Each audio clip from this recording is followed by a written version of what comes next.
Ça c'est Gersine, mon petit chat, une nouvelle arrivée. Alors ça c'est la plaque, c'est une plaque que j'ai commencé à graver. J'en suis en 3e étape. Je suis en train de compléter ce 3e étape pour pouvoir le passer dans la symétrique. C'est l'eau forte là. Je travaille avec une loupe pour bien voir tous les signes. Ça c'est ma pointe.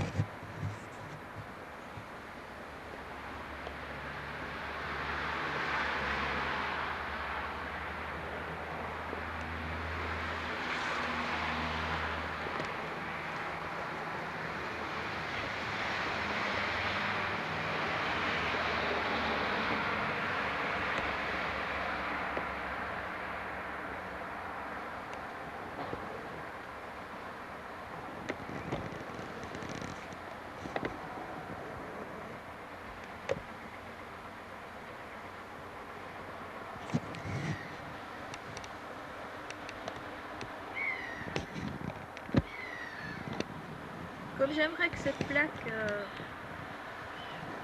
qui est petite représente, elle doit avoir des contrastes très très forts. Alors pour avoir ces contrastes, je vais la passer 5 fois dans l'ordre de la symétrique. Je vais faire des contrastes assez forts. Il y aura le lit, le fond et les chats. C'est les chats qui doivent ressortir. Alors je vais passer les chats dans l'eau forte 5 fois, alors que les autres éléments ne vont passer dans l'eau forte qu'une seule fois. On va bientôt les passer dans le... C'est pratiquement fait. Il manque encore une séance de ça. Là.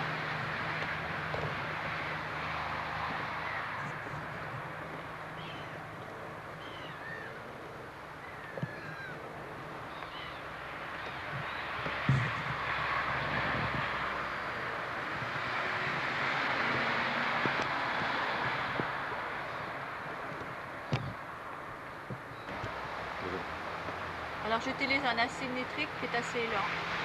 Ça veut dire qu'il est dilué à 8 dixièmes, c'est-à-dire qu'il y a 2 dixièmes d'asymétrique dans l'eau.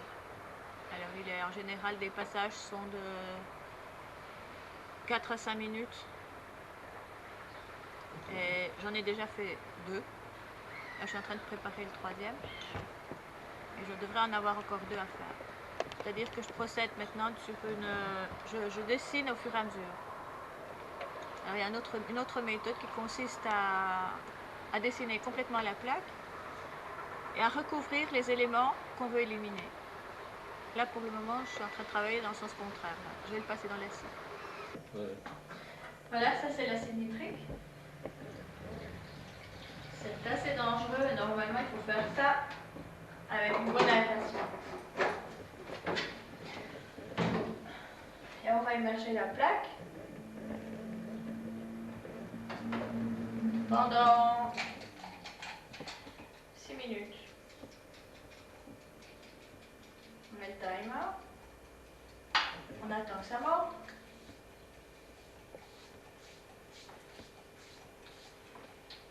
Avant de la renettoyer.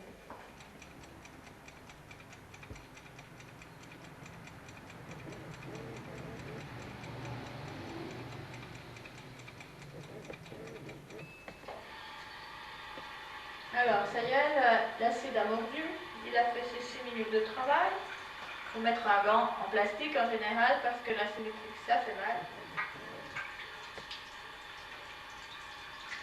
On passe sous l'eau pour bloquer l'action de l'acide. Et voilà. Ça y est, c'est là. On va nettoyer on va essuyer la plaque.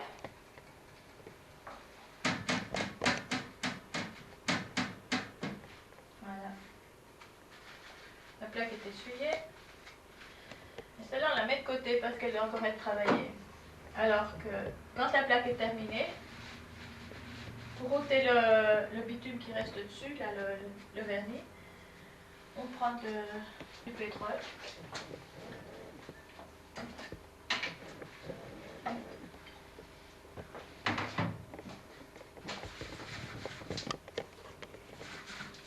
Ça part tout seul d'ailleurs.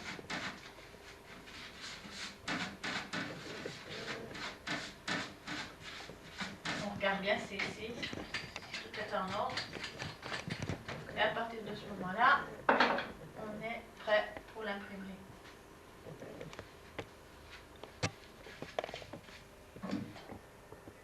Et comme on va la passer sous la presse, il y a un petit problème, c'est que les angles de cette plaque sont plutôt aigus.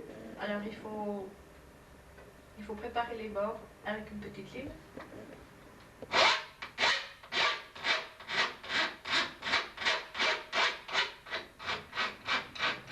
faut mousser les angles.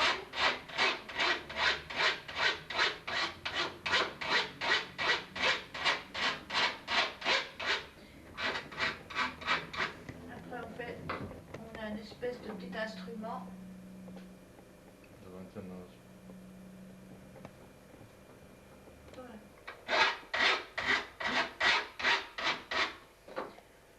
Alors c'est bien émoussé, mais c'est pas très lisse. Alors on prend un petit instrument qui est très coupant. Il faut très bien lisser, ce qui permettra d'avoir des bords très propres. Facile à nettoyer surtout.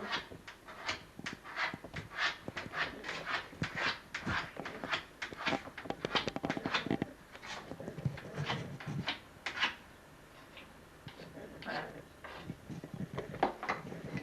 C'est fait.